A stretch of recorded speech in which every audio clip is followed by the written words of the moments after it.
Hello and welcome to all. आप सभी का स्वागत है। हम लोग बात कर रहे हैं एनसीईआरटी पर और आज हम लोग देखने वाले हैं क्लास 6 एनसीईआरटी के हिस्ट्री के 10th चैप्टर के बारे में। इस चैप्टर में हम लोग पढ़ेंगे प्रशस्तियों के बारे में। प्रशस्ति हमें क्या बताती हैं, हम देखेंगे समुद्रगुप्त की प्रशस्ति को। इसके बाद हम बात करेंगे वंशावली पर, प्रशस्तियों से जो हमें जानकारी प्राप्त होती हैं। हर्षवर्धन को देखेंगे, उसकी हर्ष चरित्र को पढ़ने की कोशिश करेंगे कि उसमें किस प्रकार से उसका वर्णन किया गया है। इसके बाद हम देखेंगे चोल, पल्लव, चालुक्य जो राजवंश थे दक्षिण भारत के, उन पे थोड़ी सी चर्चा करेंगे और साथ ही साथ दक्षिण भारत की सभाओं को देखने की कोशिश करेंगे। और अंत में हम बात करेंगे इस्लाम धर्म के बारे में, किस प्रकार से इसका उदय होता है। तो आइए शुरू करते हैं अपने इस चैप्टर को जिसका नाम है नए साम्राज्य और राज्य। बात करेंगे सबसे पहले प्रशस्ति के बारे में कि प्रशस्ति हमें क्या बताती हैं। यहाँ पे जो प्रशस्ति दी गई है वो बात करती है समुद्रगुप्त के बारे में, जो इतिहास में एक प्रसिद्ध करैक्टर के रूप में जो है हम उनको जानते हैं, जिन्हें भारत का नेपोलियन भी कहा जाता था। प्रसिद्ध राजा समुद्रगुप्त की जो भूमिका है उस पर जो प्रकाश डाला गया है वो इलाहाबाद में अशोक स्तंभ पर खुदे एक लंबे अभिलेख से पता चलता है। इनकी रचना समुद्रगुप्त के दरबार में कवि और मंत्री रहे हरिसेन के एक काव्य के द्वारा की गई है। यह एक विशेष किस्म का अभिलेख है जिसे प्रशस्ति कहते हैं। प्रशस्ति का अर्थ होता है प्रशंसा। प्रशस्ति एक संस्कृत शब्द है। प्रशस्तियाँ लिखने का प्रचलन पहले भी था, जैसे हमने पिछले चैप्टर में गौतमीपुत्र सातकर्णी के बारे में पढ़ा था, लेकिन गुप्त काल में इनका महत्व और बढ़ गया। बात करते हैं समुद्रगुप्त की प्रशस्ति की। समुद्रगुप्त की प्रशस्ति हमें बताती है कवि ने इसमें राजा की एक योद्धा, युद्धों को जीतने वाला राजा, विद्वान तथा एक उत्कृष्ट कवि के रूप में भरपूर प्रशंसा की है, यहाँ तक कि उसे ईश्वर के बराबर बताया है। प्रशस्ति में लंबे लंबे वाक्य दिए गए हैं। यहाँ पर एक ऐसा ही अंश उस प्रशस्ति का आपको दिया गया है जिसमें बात की गई है कि जिनका शरीर युद्ध मैदानों में कुठारों, कुल्हाड़ियों, तीरों और भालों, तलवारों की अनेक हथियारों से लगे घाव से और दाग से भरा हुआ है और उसके बाद भी वो अत्यंत सुंदर दिखाई देता है। ये बात की गई है समुद्रगुप्त के बारे में। यहाँ पे नीचे आपको एक मानचित्र दिखाया गया है। उस मानचित्र में समुद्रगुप्त ने जो भी अपने पड़ोसी राज्य थे, जो निकटवर्ती क्षेत्र थे, उनके साथ कौन कौन सी नीतियाँ अपनाई, उन सब के बारे में यहाँ पे दिखाया गया है, जिसमें आपको कुछ बैंगनी, लाल, हरे और नीले बिंदु दिखाई देंगे। इसमें आप जो है बात करें तो मानचित्र में हरे रंग का मतलब है आर्य क्षेत्र, और आर्य क्षेत्र के उन 9 शासकों के बारे में बताता है जिन्हें समुद्रगुप्त ने हराकर उनके राज्यों को अपने साम्राज्य में मिला लिया था। इसके बाद दक्षिणापथ के 12 शासक आते हैं और इनमें कुछ लाल बिंदु दिखाए गए हैं जो उन दक्षिणापथ के शासकों की राजधानियों को दिखाते हैं जिन्होंने समुद्रगुप्त के सामने आत्मसमर्पण किया। समुद्रगुप्त ने फिर उन्हें शासन करने की अनुमति दी। पड़ोसी देशों का आंतरिक घेरा बैंगनी रंग से रंगा गया है। इसमें असम, तटीय बंगाल, नेपाल और उत्तर पश्चिम के कई गण और संघ आते हैं। गण और संघ की हमने बात की थी जब हमने गौतम बुद्ध के बारे में बताया था, तो हमने आपको वहाँ पे बताया था कि गण या संघ क्या होते हैं। ये समुद्रगुप्त के लिए उपहार लाते थे, उनकी आज्ञाओं का पालन करते थे तथा दरबार में उपस्थित हुआ करते थे। बात करते हैं बाह्य इलाकों के शासक, जिन्हें नीले रंग से दिखाया गया है, संभवतः कुषाण तथा शक वंश के थे। इसमें श्रीलंका के शासक भी थे। इन्होंने समुद्रगुप्त की अधीनता स्वीकार की और अपनी पुत्रियों का विवाह उनके साथ किया। अब हम बात करेंगे, यहाँ पे आपको जो मैप दिखाया गया है, इसमें जो नीला क्षेत्र है आपको वो दिखाया गया है पड़ोसी देशों के बारे में। उसके बाद जो हरा क्षेत्र है वो आपको आर्यवर्त के बारे में दिखाता है। जो आपको बैंगनी सा क्षेत्र आपको दिखाई दे रहा है वो जो है तटवर्ती क्षेत्रों को दिखाता है, जिसमें असम वगैरह की बात करता है। और लास्ट में कुछ दक्षिणापथ के जो शासक थे उनकी राजधानियों को यहाँ पर लाल बिंदुओं से दिखाया गया है। तो आप इस फिगर को अपनी नोटबुक में नोट डाउन कर सकते हैं, ठीक है। इसके बाद हम बात करेंगे वंशावलियों के बारे में। प्रशस्तियों से हमें वंशावलियों का भी पता चलता है। अधिकांश प्रशस्ति अपने जो शासक हैं उनके पूर्वजों के बारे में हमें बताती हैं। यह प्रशस्ति भी समुद्रगुप्त के पितामह, दादा, परदादा, माता पिता आदि की जानकारी देती है। उनकी माँ कुमार देवी लिच्छवी गण की थीं और पिता चंद्रगुप्त गुप्त वंश के पहले शासक थे, जिन्होंने महाराजा धीराज जैसी बड़ी उपाधि को धारण किया। समुद्रगुप्त ने भी यह उपाधि धारण की। उनके दादा और परदादा का महाराजा के रूप में उल्लेख मिलता है। इससे यह आभास मिलता है कि धीरे धीरे इस वंश का महत्व बढ़ गया था। समुद्रगुप्त के बारे में हमें उनके बाद के शासकों जैसे उनके बेटे चंद्रगुप्त द्वितीय की वंशावली से भी जानकारी मिलती है। उनके बारे में अभिलेखों तथा सिक्कों से पता चलता है उन्होंने पश्चिम भारत में सैन्य अभियान में अंतिम शक शासक को परास्त किया। बाद में ऐसा विश्वास किया जाने लगा कि उनका दरबार विद्वानों से भरा था। बात करेंगे हर्षवर्धन की हर्ष चरित्र के बारे में। जिस तरह गुप्त वंश के शासक के बारे में अभिलेखों तथा सिक्कों से पता चलता है, उसी तरह कुछ अन्य शासकों के बारे में हमें उनकी जीवनी से पता लगता है। ऐसे ही एक राजा हर्षवर्धन थे जिन्होंने करीब 1400 साल पहले शासन किया। उनके दरबारी कवि बाणभट्ट ने संस्कृत में उनकी जीवनी हर्ष चरित्र लिखी। इसमें हर्षवर्धन की वंशावली देते हुए उनके राजा बनने तक का वर्णन किया गया है। चीनी तीर्थयात्री स्वयं तशांग, जिसके बारे में हमने पिछले अध्याय में देखा था, काफ़ी समय तक हर्ष के दरबार में रहा। उन्होंने वहाँ जो कुछ देखा उसका विस्तृत विवरण जो है उन्होंने दिया है। हर्ष अपने पिता के सबसे बड़े बेटे नहीं थे, पर उन्होंने अपने पिता और बड़े भाई की मृत्यु हो जाने पर थानेश्वर के राजा बने। उनके बहनोई कन्नौज के शासक थे। जब बंगाल के शासक ने उन्हें मार डाला तो हर्ष ने कन्नौज को अपने अधीन कर लिया और बंगाल पर आक्रमण किया। मगध तथा संभवतः बंगाल को भी जीतकर उन्हें पूर्व में जितनी सफलता मिली थी उतनी सफलता अन्य जगहों पर नहीं मिली। जब उन्होंने नर्मदा नदी को पार कर दक्कन की ओर आगे बढ़ने की कोशिश की, तब चालुक्य नरेश पुलकेशिन द्वितीय ने उन्हें रोक दिया। अब हम बात करते हैं पल्लव, चालुक्य और पुलकेशिन द्वितीय की प्रशस्तियों के बारे में। इस काल में पल्लव और चालुक्य दक्षिण भारत के सबसे महत्वपूर्ण राजवंश थे। पल्लवों का राज्य उनकी राजधानी कांचीपुरम के आसपास के क्षेत्र से लेकर कावेरी नदी के डेल्टा तक फैला था, जबकि चालुक्यों का राज्य कृष्णा और तुंगभद्रा नदियों के बीच स्थित था। चालुक्यों की राजधानी ऐहोल थी। यह एक प्रमुख व्यापारिक केंद्र था। धीरे धीरे यह एक धार्मिक केंद्र भी बन गया, जहां कई मंदिर थे, इसलिए ऐहोल को मंदिरों का शहर कहा जाता है। पल्लव और चालुक्य एक दूसरे की सीमाओं का अतिक्रमण करते थे। मुख्य रूप से राजधानियों को निशाना बनाया जाता था जो समृद्ध शहर थे। पुलकेशिन द्वितीय सबसे प्रसिद्ध चालुक्य राजा था। उनके बारे में हमें उनके दरबारी कवि रवि कीर्ति द्वारा रचित प्रशस्ति से पता चलता है। इसमें उनके पूर्वजों, खासतौर से पिछली 4 पीढ़ियों के बारे में हमें बताया गया है। पुलकेशिन द्वितीय को अपने चाचा से यह राज्य मिला था। रवि कीर्ति के अनुसार उन्होंने पूर्व तथा पश्चिम दोनों समुद्र तटीय इलाकों में अपने अभियान चलाए। इसके अतिरिक्त उन्होंने हर्ष को भी आगे बढ़ने से रोका। हर्ष का अर्थ होता है आनंद। कवि का कहना है कि इस पराजय के बाद हर्ष अब हर्ष नहीं रहा। पुलकेशिन द्वितीय ने पल्लव राजा के ऊपर भी आक्रमण किया, जिसे कांचीपुरम की दीवार के पीछे शरण लेनी पड़ी।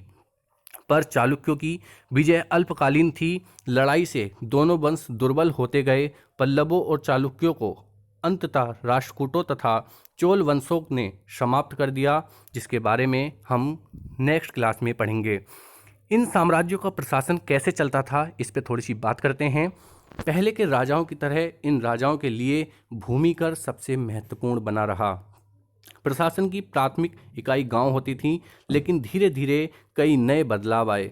राजाओं ने आर्थिक, सामाजिक, राजनीतिक तथा सैन्य शक्ति रखने वाले लोगों का समर्थन जुटाने के लिए कई कदम उठाए। जैसे हम बात करें, कुछ महत्वपूर्ण प्रशासकीय पद आनुवांशिक बन गए, अर्थात बेटे अपने पिता का पद पाते थे। जैसे कि कवि हरिसेन ने अपने पिता की तरह महादंड नायक अर्थात मुख्य न्याय अधिकारी बना। कभी कभी एक ही व्यक्ति कई पदों पर कार्य करता था। जैसे कि हरिसेन एक महादंड नायक होने के साथ साथ कुमारमात्य अर्थात एक महत्वपूर्ण मंत्री तथा एक संधि विग्राहक और युद्ध और शांति के विषयों का भी मंत्री था। संभवतः वहाँ के स्थानीय प्रशासन के प्रमुख व्यक्तियों का बोलबाला था। इसमें नगर श्रेष्ठी यानी मुख्य बैंकर या शहर का व्यापारी, सार्थवा यानी व्यापारियों के काफिले का नेता, प्रथम कुलिक अर्थात मुख्य शिल्पकार तथा कायस्थों यानी लिपिकों के प्रधान जैसे लोग आते थे। ये आपको पॉइंट याद रखने हैं कि सार्थवा कौन होते थे, नगर श्रेष्ठी क्या होता था, शिल्पकार क्या थे, ठीक है, कायस्थों का मतलब क्या होता था, इन सभी के बारे में आपको याद रखना है। इनसे डायरेक्ट सवाल जो है एग्जाम में पूछे जाते हैं। इस तरह की नीतियाँ कुछ हद तक प्रभावशाली होती थीं, पर समय के साथ साथ इनमें से कुछ व्यक्ति इतने अधिक शक्तिशाली हो जाते थे कि अपना स्वतंत्र राज्य स्थापित कर लेते थे। बात करते हैं एक नए प्रकार की सेना। कुछ राजा अभी भी पुराने राजाओं की तरह सुसंगठित सेना रखते थे, जिसमें हाथी, रथ, घुड़सवार और पैदल सिपाही होते थे। पर इनके साथ साथ कुछ सेना नायक भी होते थे जो आवश्यकता पड़ने पर राजा को सैनिक सहायता प्रदान करते थे। इन सेना नायकों को कोई नियमित वेतन नहीं दिया जाता था। बदले में इनमें से कुछ को भूमि दान दिया जाता था। दी गई भूमि से ये कर वसूल करते थे, जिससे वे सेना तथा घोड़ों की देखभाल करते थे। साथ ही साथ इससे युद्ध के लिए हथियार जुटाते थे। इस तरह के व्यक्ति सामंत कहलाते थे। जहां कहीं भी शासक दुर्बल होते थे, ये सामंत स्वतंत्र होने की कोशिश करते थे। यहाँ से आपको सामंतवाद के उदय के जो लक्षण है वो दिखाई देने लगते हैं। दक्षिण के राज्यों में सभाओं की बात करते हैं तो पल्लवों के अभिलेख में कई स्थानीय सभाओं की चर्चा की गई है। इनमें से एक था ब्राह्मण भूस्वामियों का संगठन, जिसे सभा कहते थे। ये सभाएं उप समितियों के जरिए सिंचाई, खेतीबाड़ी से जुड़े विभिन्न काम, सड़क निर्माण, स्थानीय मंदिरों की देखरेख आदि का काम करती थी। जिन इलाकों के भूस्वामी ब्राह्मण नहीं थे, वहां उर नामक ग्राम सभा के होने की बात कही गई है। नगरम व्यापारियों के एक संगठन का नाम था। संभवतः इन सभाओं पर धनी तथा शक्तिशाली भूस्वामियों और व्यापारियों का नियंत्रण था। इनमें से बहुत सी स्थानीय सभाएं शताब्दियों तक काम करती रहीं। तो ऐसे आपको कुछ कीवर्ड्स याद रखने हैं, जैसे यहाँ पे नगरम आपको देखने को मिलता है और आपको देखने को मिलता है। ये आपको सब याद रखना है कि ये क्या है। उस जमाने के आम लोगों की अगर हम बात करें तो जनसाधारण के जीवन की थोड़ी बहुत झलक हमें नाटकों तथा कुछ अन्य स्रोतों से देखने को मिलती है। कालिदास अपने नाटकों में राज दरबार के जीवन के चित्रण के लिए प्रसिद्ध हैं।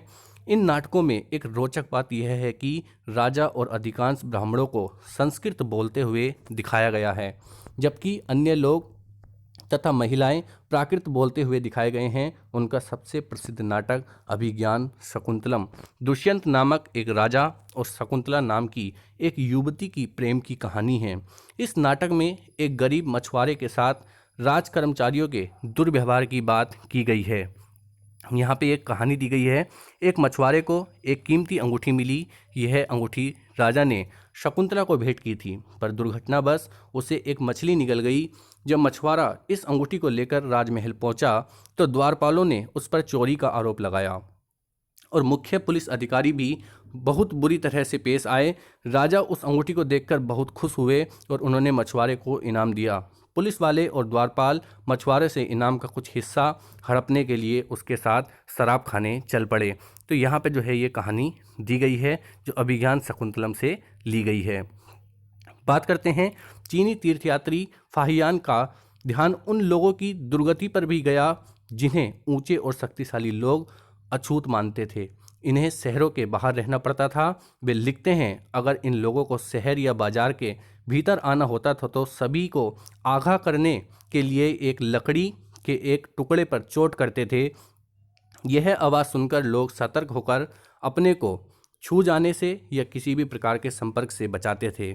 एक जगह बाणभट्ट द्वारा अभियान पर निकली राजा की सेना का सजीव चित्रण वर्णन यहाँ पे किया गया है। राजा बड़ी मात्रा में साजो सम्मान लेकर यात्रा करते थे। इसमें हथियार के अतिरिक्त रोजमर्रा के उपयोग में आने वाली चीज़ें जैसे बर्तन, सोने के पायदान, खाने पीने का सामान और विभिन्न प्रकार की चीज़ें शामिल होती थीं। ये सारी चीज़ें ठेले गाड़ियों पर या ऊँटों पर तथा हाथियों पर सामान ढोने वाले जानवरों की पीठ पर लादकर ले जाई जाती थीं। इस विशाल सेना के साथ साथ संगीतकार नगाड़े, बिगुल तथा तुरही बजाते हुए चलते थे। रास्ते में पड़ने वाले गांव वाले इनका सत्कार करते थे।